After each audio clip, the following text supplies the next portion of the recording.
Boa noite, irmãos. Coube, né, falar aqui sobre o corpo de Cristo.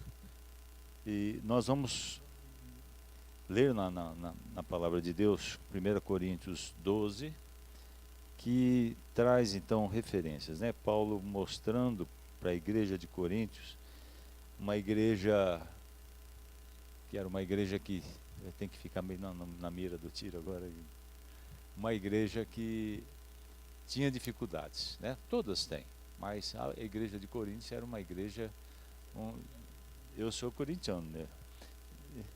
Não tem problema. A igreja de Coríntios, tá? Todo mundo.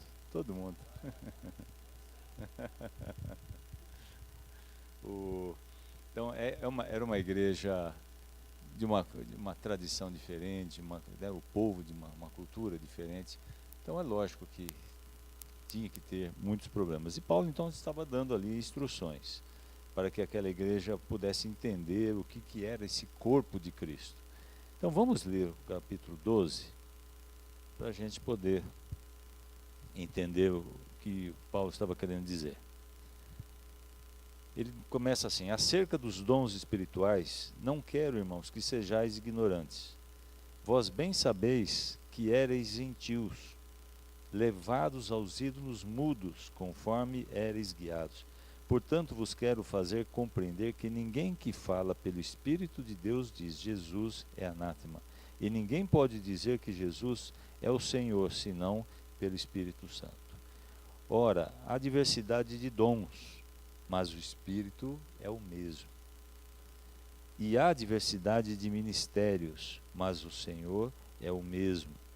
E há diversidade de operações, mas é o mesmo Deus que opera tudo em todos. Mas a manifestação do Espírito é dada a cada um para o que for útil.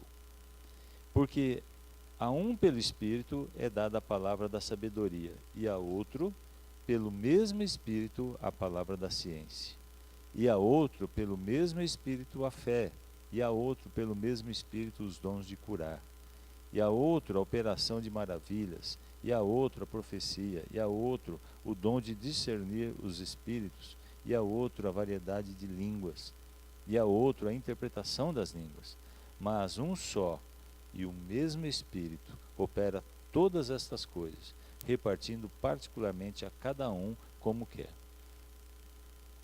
Ele vai falar um pouquinho sobre a unidade dos membros do corpo.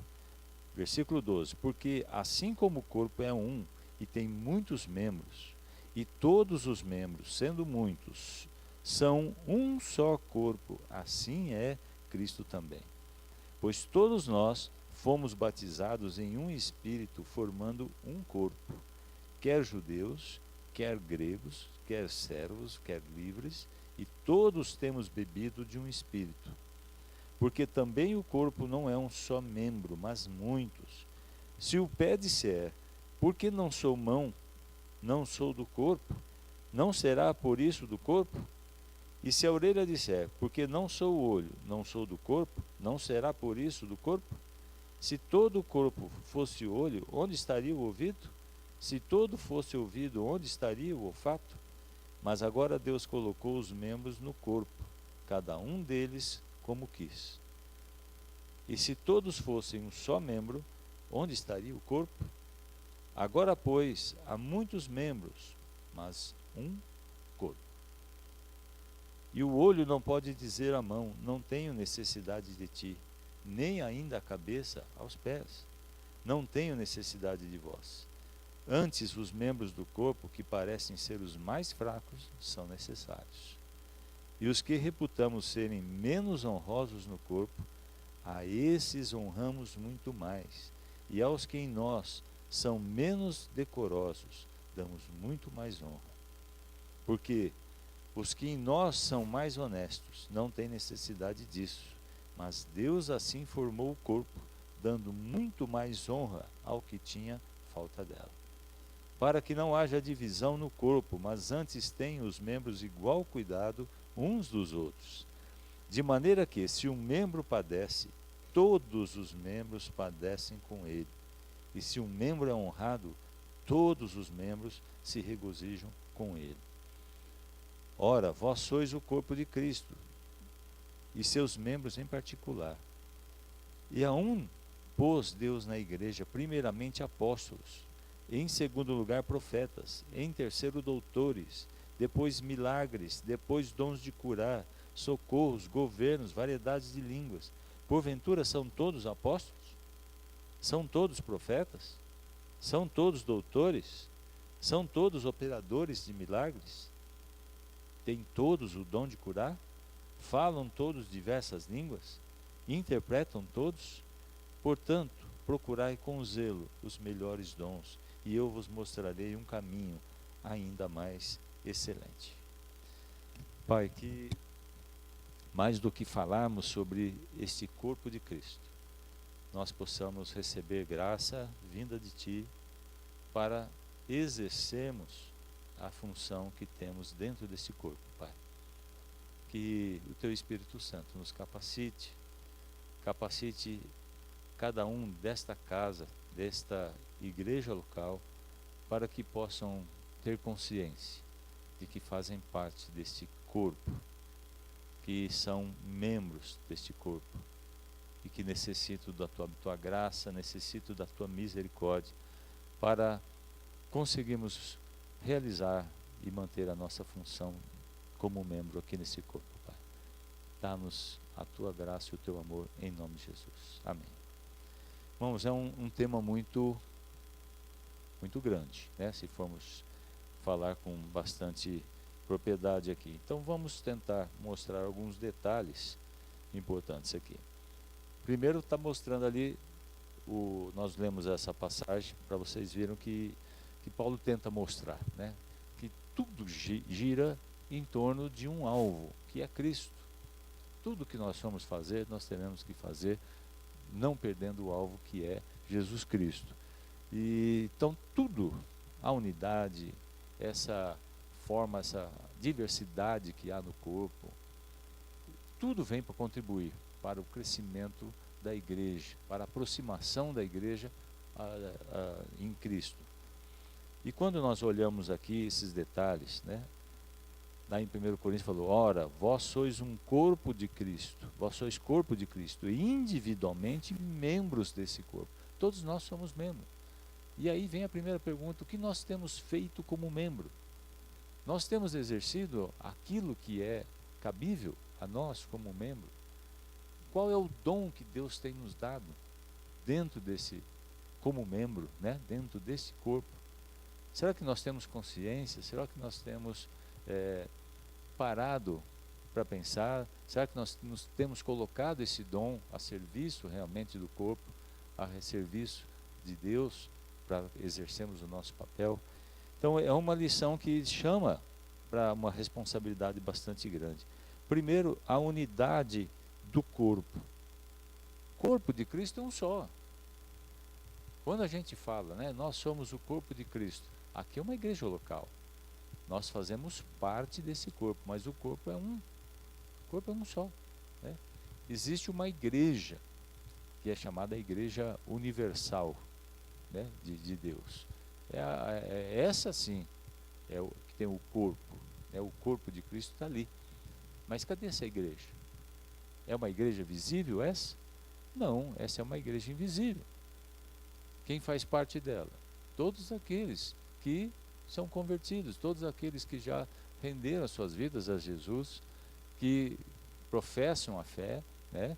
Têm a Bíblia como regra de fé e creem que Jesus vai voltar e vai ressuscitar aqueles que já estiverem mortos e vai nos levar em glória para os céus.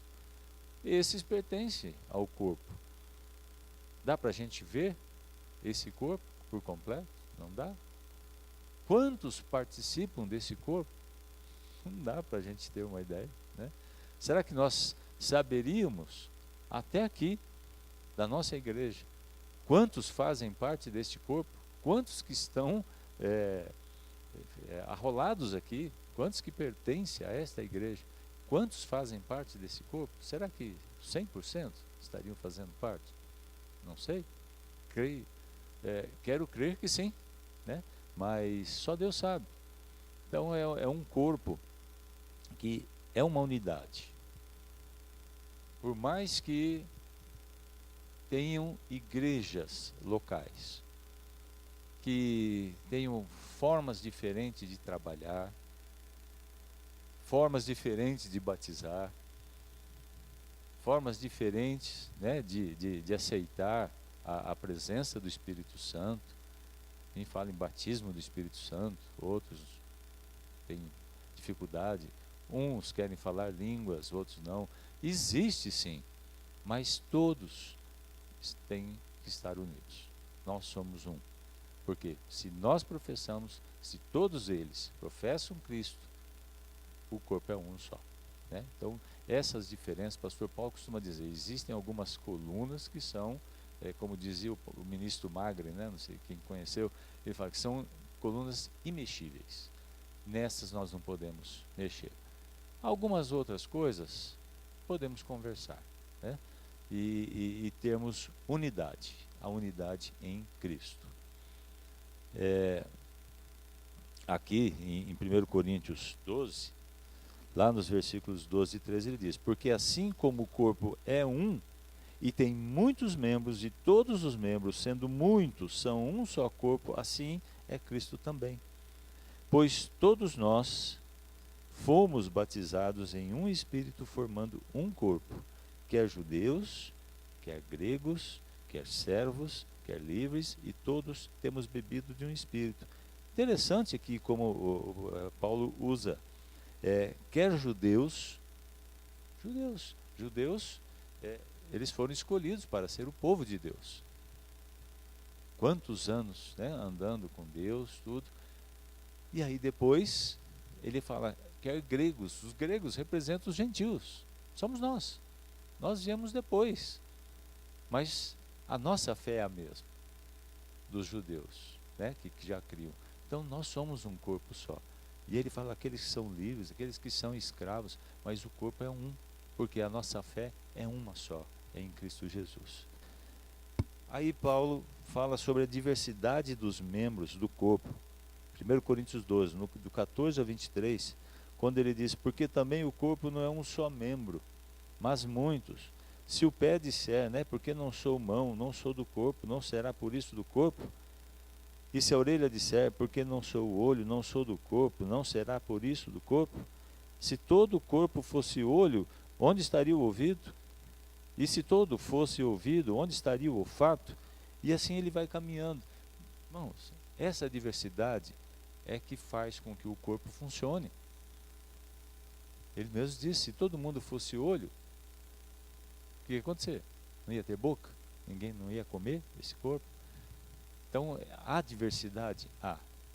O importante é o quê? É que cada um saiba o seu papel dentro desse corpo. E saiba que ele tem responsabilidade sobre o outro membro. Um membro não pode falhar, porque se ele falhar com a sua parte, o outro também vai ressentir. O nosso corpo é assim. Se o fígado não funciona, todos os outros vão deteriorar. Se o coração não bombeia o sangue necessário, todos os outros vão sofrer. Se o pulmão não captar o oxigênio, todos os outros vão sofrer. Se os músculos não trabalharem, nós não vamos atrás do alimento, nós não vamos conseguir angariar nada para nós. E assim por diante. Então, há diversidade. E isso é interessante, isso é importante. E que ninguém desdenhe o outro. Ah, você é pulmão? Ah, eu sou melhor, eu sou coração. Ah, você é o olho? Não, eu sou o cérebro, eu sou muito melhor, eu sou inteligente. Eu faço, você não consegue fazer. Então Paulo aqui, eu creio que que já estava querendo, né, mostrar para eles, a gente tem uma parte espiritual de tudo, uma conotação espiritual, mas Paulo estava querendo mostrar para eles. Você não vai desprezar o seu irmão por aquilo que ele é, seja ele quem for. Ele faz parte desse corpo. Ele foi amado da mesma forma que você. A nossa fé é única em Cristo. O sangue derramado por ele, por mim, foi o mesmo. Por você, por cada um de nós. O preço que ele pagou por mim, por você, foi o mesmo. Então, nós não temos que ficar preocupados, né? Porque eu sou o menor aqui, eu sou o mais inculto, eu sou o menos favorecido monetariamente, ou eu sou mais isso, mais aquilo, ou menos isso. Não, a nossa fé é a mesma. O preço, a Bíblia diz que o preço da nossa alma, uma alma de um único homem, vale mais do que o mundo inteiro. Então, esse é o nosso valor, é o valor que Cristo pagou por nós. Então, cada um tem o seu valor aqui dentro. E o valor é muito grande, porque foi Cristo que pagou, e Ele pagou com o sangue dele, né? Deus amou o mundo de tal maneira que deu seu Filho unigênito para que todo aquele que nele crê não pereça, mas tenha a vida eterna. Foi o sangue de Jesus, não foi um preço barato não, Ele pagou caro por mim, pagou caro por você. Agora, só porque eu sou pobre, você é rico, porque eu não estudei, porque você estudou, você é letrado, eu não sou. Não. Paulo estava querendo mostrar porque o povo grego, ele é muito letrado. É um povo muito culto, um povo muito centrado dentro da ciência, da cultura. E ele queria mostrar que não é assim. Dentro do corpo de Cristo não é assim. Nós temos a mesma fé, nós somos comprados pelo mesmo preço, nosso valor é o mesmo para Deus. O nosso valor é para Deus, não é o meu valor para o irmão, para a igreja, para quem seja. E depois ele fala da mutualidade no corpo. 1 Coríntios 12, do 24 a 31, é quando ele fala, porque que em nós são mais honestos não tem necessidade disso, mas Deus assim formou o corpo, dando muito mais honra ao que tinha falta dela, para que não haja divisão no corpo, mas antes tenham os membros igual cuidado uns com os outros. De maneira que um membro padece, todos os membros padecem com ele. E se um membro é honrado, todos os membros se regozijam com ele. Ora, vós sois o corpo de Cristo, e seus membros em particular. E a uns pôs Deus na igreja, primeiro apóstolos, em segundo lugar profetas, em terceiro doutores, depois milagres, depois dons de curar, socorros, governos, variedades de língua, porventura todos são apóstolos, e assim ele continua. Nós temos uma intenção só, nós estamos no corpo para louvar a Deus, nós estamos no corpo para incentivar aqueles outros membros para estarem louvando a Deus com aquilo que Deus nos deu. Não é para ficar com ciúmes, não é para ficar querendo fazer do ministério dele algo que possa desviar a atenção do irmão, mas todos devem confluir para o mesmo alvo. Isso é muito importante. Então, isso tem que ser prática dentro da nossa igreja. Está no ministério? Cuidado. Cuidado para você não querer ser Deus. Cuidado para você não querer assumir o papel de Deus, querer chamar a atenção para você. Nosso papel é, através do ministério, levar todos a olharem para Jesus. Ele é autor e consumador da nossa fé. Ele é o cabeça do nosso corpo, desse corpo, né? Desse corpo que é o corpo de Cristo. Então, é muito interessante quando se fala corpo de Cristo. Esse apostilo que passaram, tem uma coisa muito interessante, que é o próximo slide, por favor. Outro, faz o próximo. Ele faz uma comparação entre esta igreja universal, né, de Cristo e a igreja local. É muito diferente. Igreja universal, pode passar, não pode passar, vai lá. Igreja universal, ela é invisível, nós já dissemos, né? Não dá, não sei quantos que pertencem a essa igreja, é invisível. A nossa, igreja local, ela é visível.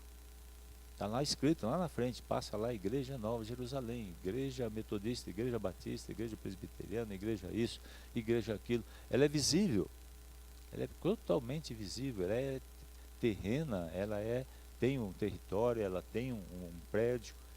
Outra diferença, toda comparação, a Igreja Universal, ela é uma igreja só. Chegará a Igreja Universal, lá nós não vamos ter plaquinhas, não são várias igrejas, é uma igreja só. É aquela igreja daqueles que professam a fé em Jesus Cristo. Jesus Cristo é o cabeça desta igreja, é uma igreja só. A nossa igreja local, são muitas igrejas. Em Prudente você vai andar nessa rua, tem igreja, na rua de baixo tem, para lá tem, em todo lugar tem, são várias igrejas. Cada uma faz parte do corpo de Cristo. Outra comparação, a Igreja Universal, ela é um organismo. É um organismo. A nossa, ela é uma organização.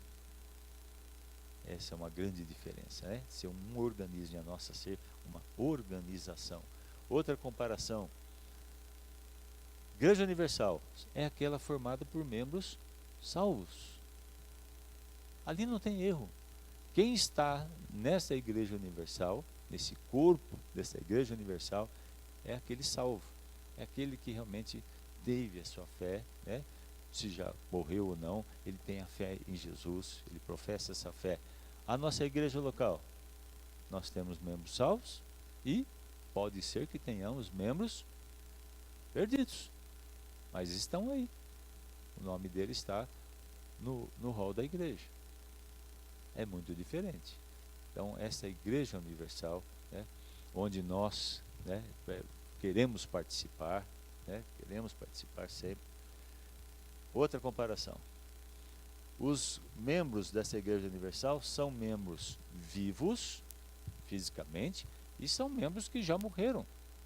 Tem muito membro morto, né, fisicamente, mas que, quando morreram, eles criam nessa fé.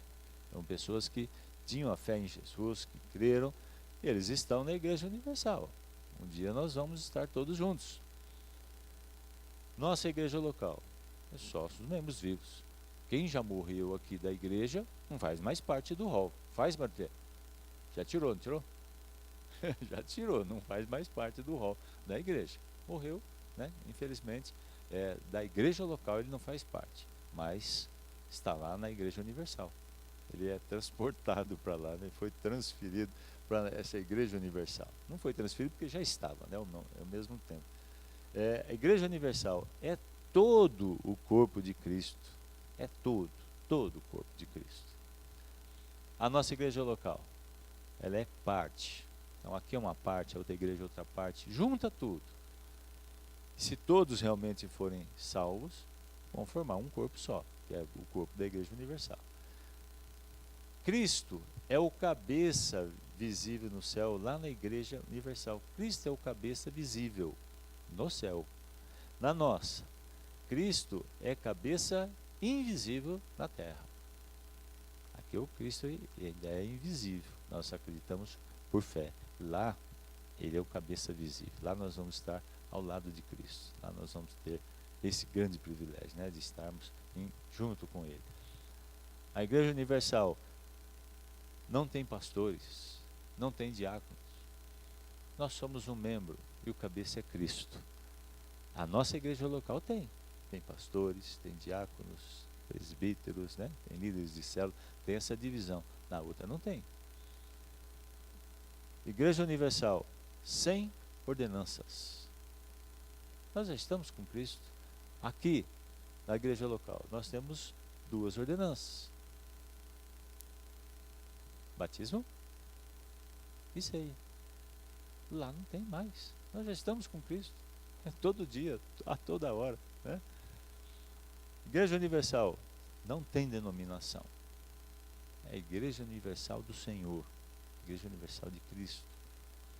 Aqui nós temos denominações. Quantas denominações nós temos, né? Eu ia entrar na internet para perguntar, né, lá no Google ou qualquer outro site de pesquisas, quantas denominações evangélicas existem? Eu acho que nem ele sabe. Eu acho que nem o Google acho que sabe quantas denominações, né? Porque ele vai talvez fazer uma pesquisa no mundo inteiro, né? Não só no Brasil. Não sei quantas tem, mas lá não tem. Lá nós somos o corpo de Cristo. Somente isso. E tudo isso. Outra coisa, a Igreja Universal é indestrutível.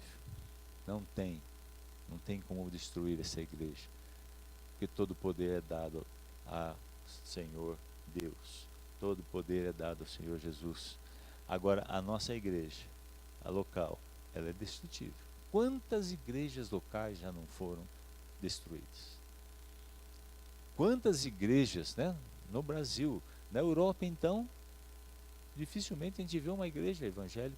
A maioria das igrejas lá se tornaram museus, se tornaram salões, né, de jogos, de outras coisas, para balada, bares, né? Então é uma igreja destrutível, porque é formada por salvos e não salvos, e pecadores ainda ali, né? Pessoas perdidas que estão ali arroladas na igreja, mas não são. Então é uma igreja que pode ser destruída. Agora aquela não é nunca destruída, é uma igreja eterna. Então isso é uma coisa que nos anima, né? Fazer parte deste corpo. Então é um cuidado, é um privilégio muito grande que nós temos e ao mesmo tempo uma responsabilidade bastante grande, né? De mantermos o nosso papel dentro do corpo de Cristo. Quem sou eu nesse corpo? O que eu tenho feito? O que nós como corpo temos feito? Amém? Deus nos abençoe.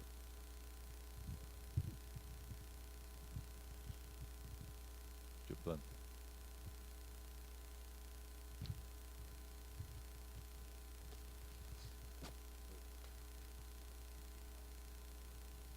Você pergunta aí. 30 mil denominações?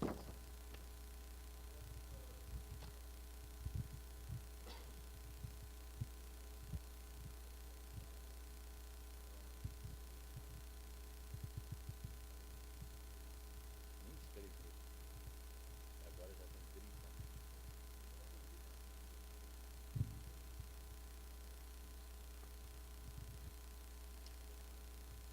Boa noite, irmãos.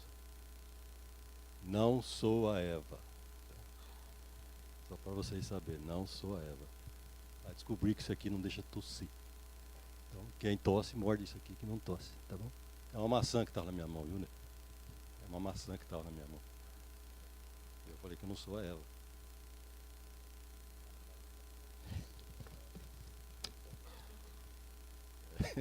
De preferência.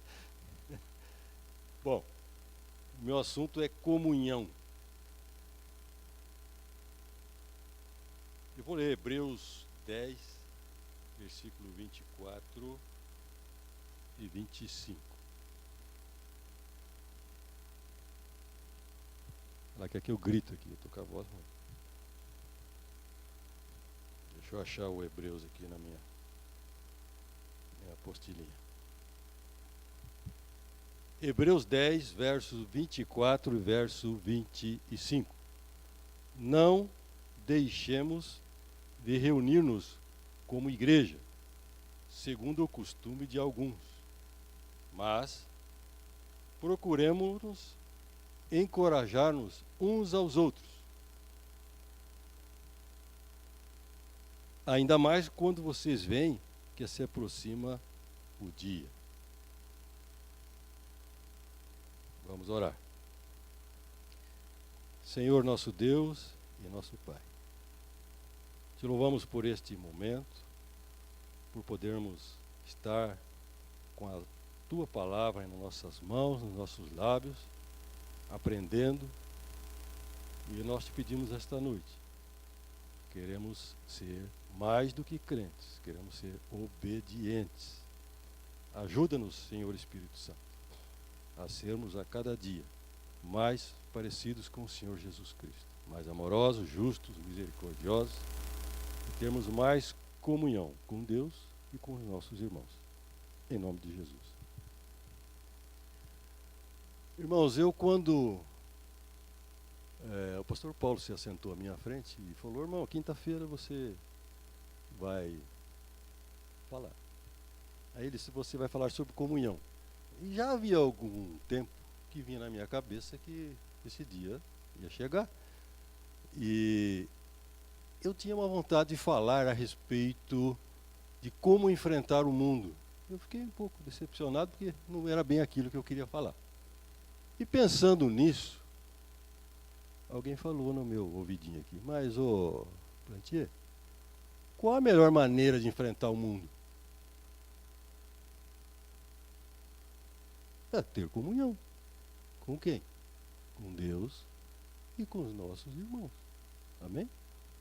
Então,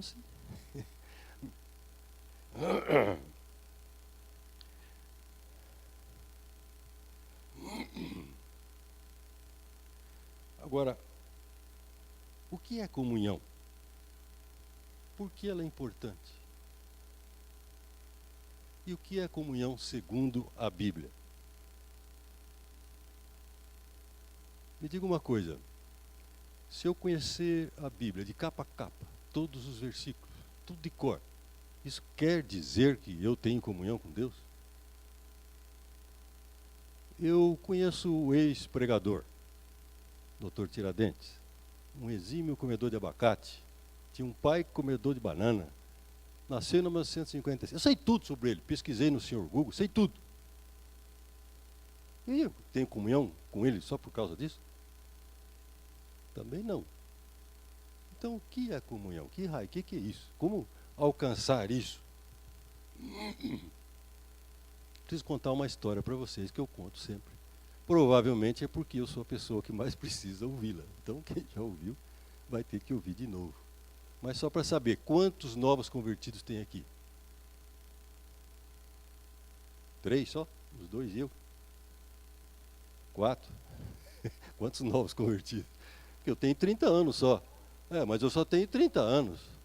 30 anos de convertido. E a eternidade tem bilhões e bilhões de anos, né? Então eu sou novo convertido também, viu? Eu acho que tem mais aí.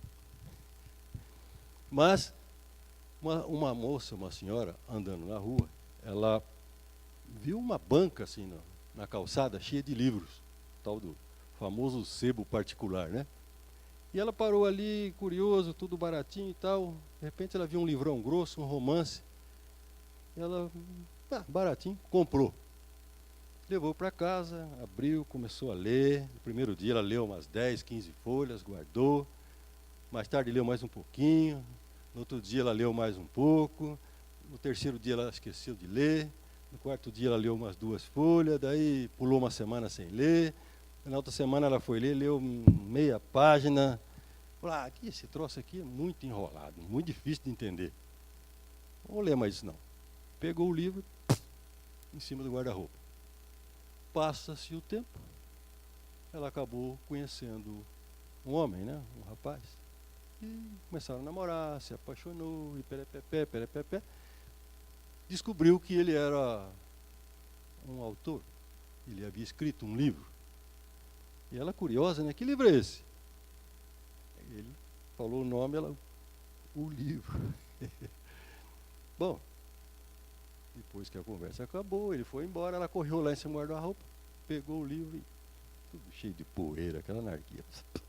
Limpou, ajeitou, soprou, e pegou o livro e começou a ler. E leu. Ficou horas ali lendo o livro. Falou, mas que livro impressionante. Preciso acabar de ler, ficou doido. 2, 3 dias tinha lido o livro todo. Terminou e ainda falou, eu vou ler de novo. Que coisa linda esse livro. O que mudou? Agora ela conhecia o autor. Ela amava o autor. Ela tinha comunhão com ele, diária, né? E isso somos nós. Você quer medir a sua espiritualidade, a sua comunhão com Deus? Ninguém bata em mim, mas está aqui. Quanto mais você quer conhecê-lo, mais comunhão com ele, mais você certamente o ama, tá? Mas a palavra koinonia, que é a tal da comunhão, tem um significado, né? Qual o significado? Que deve estar ali, eu não vou me ater muito ali, tá? É ter alguma coisa em comum, é isso? Ter coisas em comum. O que poderíamos dizer também a respeito da koinonia, da comunhão? Eu lendo, pesquisando, olhando, eu vi alguém falou que compartilhar a vida seria uma palavra mais interessante. Comunhão é compartilhar a vida. Amém? Como é que você compartilha a sua vida? Você pode ter comunhão com todo mundo? É possível ter comunhão com todo mundo? E espiritualmente É óbvio que é possível. Mas em pequenos grupos também é possível. E esta igreja tem um ministério de igreja em células, são grupos. Ali nós podemos ter mais comunhão, né? E o que acontece com as pessoas que estão fora dessa comunhão? De repente só vem na igreja. Vem um domingo sim, outro domingo não. Vocês conhecem a história da brasa, né? Uma brasa no braseiro está bem acesa, mas tira ela do braseiro e larga fora. Vai acabar apagando, esfriando. Se você pensar também, um soldado, o que ele faz sozinho? E um tijolo, pensa em um tijolo então. Um tijolo jogado naquele canto. Ele tem muita diferença de um tijolo que está ali, na parede, no edifício. Aí ele é jogado num canto, é perigoso alguém pegar e ainda jogar no lixo, jogar fora. Então nós precisamos fazer parte do edifício, precisamos fazer parte da igreja, tá? Agora, se você pensar na minha comunhão, a quantas anda, né? Como é que está a minha comunhão com Deus e com os homens? Será que é fácil saber isso? Vamos ler 1 João 1, versos 6 e 7? Deixa eu colocar aqui.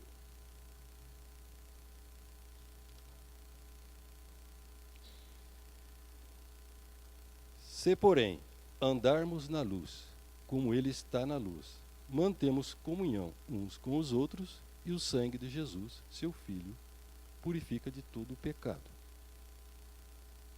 Se andarmos na luz. Você quer saber como anda a sua comunhão com Deus? Observe como anda a sua comunhão com os irmãos. Você quer saber como anda a sua comunhão com os irmãos? Veja bem como anda a sua comunhão com Deus. As duas coisas precisam andar juntas. Comunhão vertical e comunhão horizontal. Jesus não veio aqui à terra e ficou no mosteiro, trancado num quartinho de 2x2, ficou?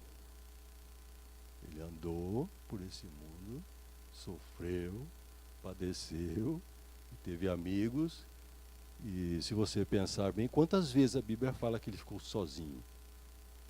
40 dias jejuando. Quantos dias mais ele ficou sozinho? Se você observar, são poucos dias. Mas é importante também nós ficarmos sozinhos de vez em quando, tá? Deixa eu ler aqui um trecho aqui. Deus nos criou para vivermos em comunhão. Por vezes é bom estarmos sozinhos, mas viver constantemente sozinho não é bom. Deus vive em perfeita comunhão com o Filho e o Espírito Santo. E nós somos chamados para amar o nosso próximo e transformar o mundo à nossa volta através da comunhão. Eu tenho vários versículos aqui, depois, se alguém quiser, eu posso mandar por e-mail, tá? Que é mais fácil, né?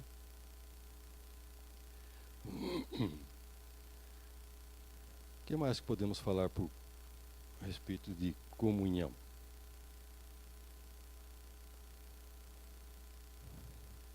É importante ter comunhão. Nós precisamos ter comunhão. Agora, e quem não tem comunhão? Quem faz questão de não se importar com isso? Vem na igreja, chega atrasado, senta, termina o culto e já sai raspando, não quer saber de célula, não quer saber de nada. Ele não quer comunhão. Vou contar uma história meio macabra aqui, tá? É do diabo e do burro. O diabo e do burro. Eu acho que eu tenho ela aqui, eu vou ter, para eu não me perder com o diabo e com o burro, acho que eu vou lê-la, acho que é mais fácil. Conta uma história que havia um burro amarrado a uma árvore. E um demônio veio e o soltou. O burro entrou na horta de um camponês, um vizinho, e começou a comer tudo. E a dona da horta lá, a mulher do camponês, quando viu aquilo, ficou muito brava, pegou uma espingarda que tinha lá, foi lá e matou o burro. Agora o dono do burro, o vizinho, quando escutou o tiro, ficou preocupado e saiu para ver o que era. E quando chegou mais perto, viu o burro morto no meio da horta, ficou louco de raiva. Enraivecido também, pegou um rifle e matou a mulher. Ao voltar para casa, o marido, né, o esposo da mulher que matou o burro e foi morta pelo vizinho, viu aquela situação, a mulher morta, o burro morto, a horta tudo estrupiada, pegou também uma arma e foi ali na fazenda do vizinho e matou o vizinho também.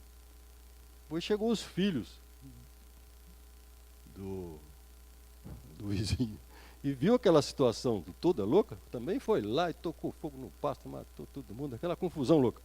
Estou encurtando um pouquinho. Mas passado toda essa história horrorosa, alguém veio e perguntou para o demônio: o que é que você fez, rapaz? Que negócio é esse? O que é que você aprontou? Eu não fiz nada, só sortei o burro.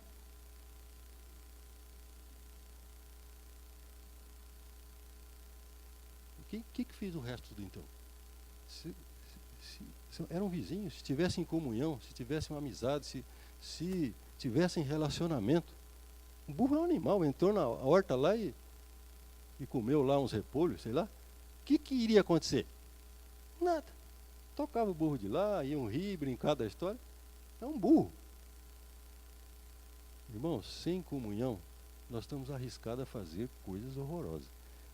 Eu não sei se vocês conhecem, existem histórias verídicas a esse respeito, de famílias que começou com um burro que soltaram e estão já há séculos brigando uma com a outra. De vez em quando um mata um filho de um, outro dia um mata um filho do outro.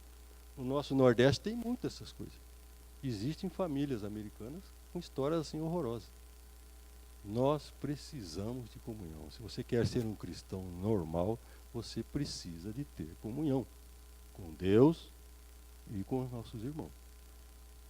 Não me venha dizer que eu tenho só comunhão com Deus, não quero saber de nada. Está fora, está errado isso aí, tá? Comunhão com Deus e com os homens. Agora, nós precisamos saber também com quem eu devo ter comunhão e com quem eu não devo ter comunhão. Eu não sei onde está ali. Olha lá. Eu posso ter comunhão com um terreiro de macumba? Estou aqui na igreja, numa boa, mas sexta-feira tem um batuque lá. Eu posso? Que raio de crente eu sou? Não posso ter comunhão com as trevas. Mas existe uma comunhão complicada. Existem alguns irmãos, graças a Deus aqui não tem, né, que são mal pagador, nó cego, infiel, e toda sorte de bobagem. Que todo mundo sabe quem é. Você pode ter comunhão com um cara desse, chamar na tua casa para comer com ele? Também não. Você precisa buscar comunhão com os filhos de Deus. Se for um irmão, né, que ninguém sabe nada ainda, não vai falar, mas se você souber da história, você não pode ter comunhão com um homem desse. Ele não pode ter comunhão, vir aqui participar da ceia. A nossa comunhão não pode ser com essas coisas. O cara bate no teu portão e quer te empurrar goela abaixo uma religião. Perguntinha simples: quem é o Senhor Jesus Cristo? Se ele ficar assim, ele é Deus, aí o nego treme, né? Se ele falar que não, o Senhor Jesus é Deus, aí tudo bem, você pode até chamá-lo, conversar e tal. Mas se ele fala, não, Deus, ele é um filho de Deus, é um profeta que passou aí e tal. Perguntinhas básicas precisam ser feitas. Não vai engolindo qualquer coisa. Os novos convertidos, é bom sempre, pastor Paulo, que é esse negócio aqui? Todos sabem a história dos bereianos, né? Vocês sabem? É um pessoal lá do tempo bíblico que eram chamados de mais nobres. Por quê? Tudo que o Zóia Azul assim falava, eles iam na Bíblia olhar se é verdade. É o que temos que fazer. Você escuta um monte de coisa, vai ver na Bíblia. Vai confrontar, ver se aquilo está certo. Deixa eu ver se tem uma água por aqui, não? É muito importante os novos convertidos não ficarem com dúvida. Por isso que é necessário ter uma comunhão santa, uma comunhão entre irmãos, mais velhos, de preferência, e mais novos também para você ensinar. Tem dúvida? Pastor Ney, Pastor Paulo, lá vai, João. Procura os dinossauros e pergunta. Se eles não souberem, Salmo número 1. Né? É claro que o pastor Paulo não sabe tudo. Ninguém sabe tudo. Mas o que ninguém sabe, pergunta para Jesus quando chegar lá, né? Amém?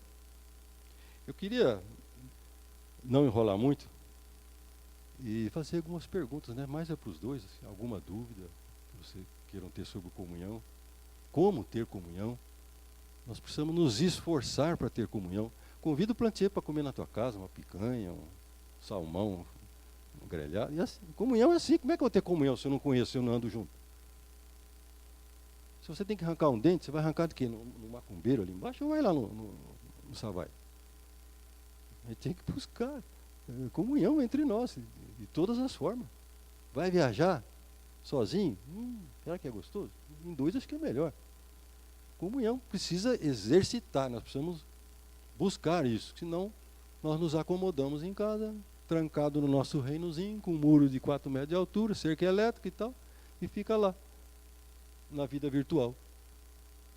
Né? Chama o Saruzão para carpir um lote. Eu falei isso, ficou bravo comigo. Ninguém sabe o que é isso, tá? Fica na sua. Eu queria encerrar, eu não sei se eu vou dizer orando ou lendo uma oração, tá? Mas a comunhão é muito importante, irmão. Nós precisamos nos esforçar para alcançá-la. Eu preparei bastante coisa aqui, mas é impossível. A oração que eu queria trazer aos irmãos é uma que eu, quando estava estudando, eu vi a oração de Tomás de Aquino. Nem perguntei para o pastor Paulo se pode. Se pode, pastor?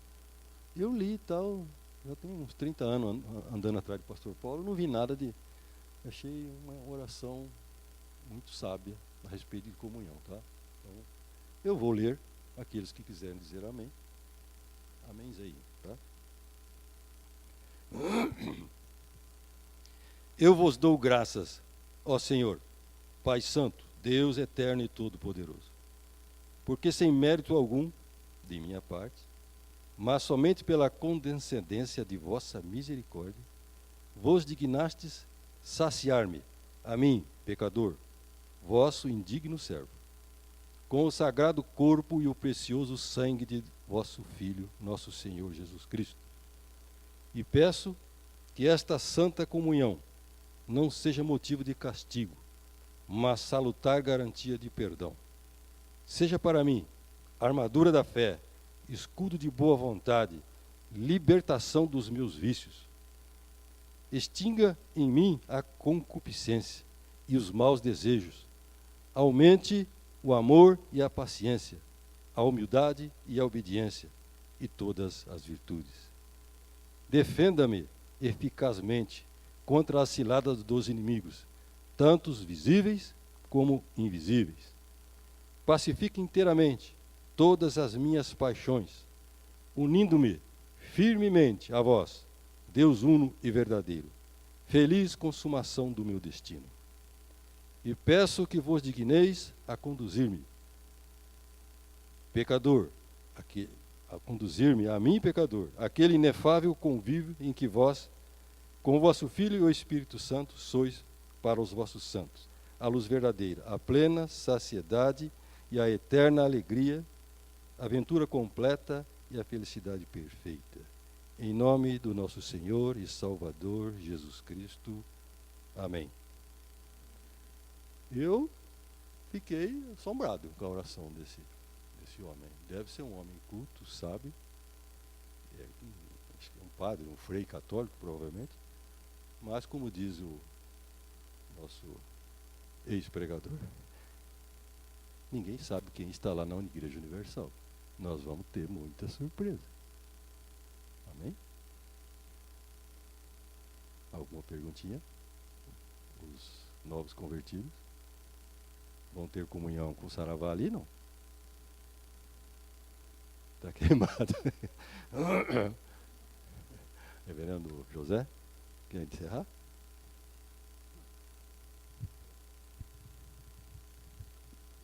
Teve uma... Quanta folha em Plantier? Você veio aqui, padre.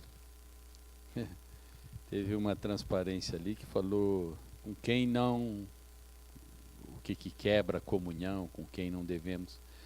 É interessante que, mas é importante porque a gente vai levando a vida cristã e esquece de certos fundamentos. Por exemplo, a Bíblia não diz para a gente não se reunir com uma pessoa incrédula. Nós podemos sentar, comer com ela, nós podemos visitar, porque nós queremos evangelizá-la, não é verdade? Não é? Nós queremos ganhar as pessoas. Você, por exemplo, tem família sua que é incrédulo, pode ter um espírita na família. Você vai deixar de conversar com ele porque ele é espírita? Não. Mas a Bíblia deixa claro uma coisa.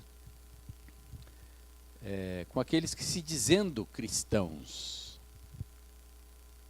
mas forem adúlteros, efeminados, beberrões, mentirosos, ladrões e etc., se dizendo cristãos, com estes, nem recebais na sua casa, nem sente com ele. Você percebe que Deus não está preocupado com aquele que se diz, eu sou incrédulo, eu não tenho Jesus, esse aí é alvo de oração, alvo de evangelismo. Mas aquele que se diz cristão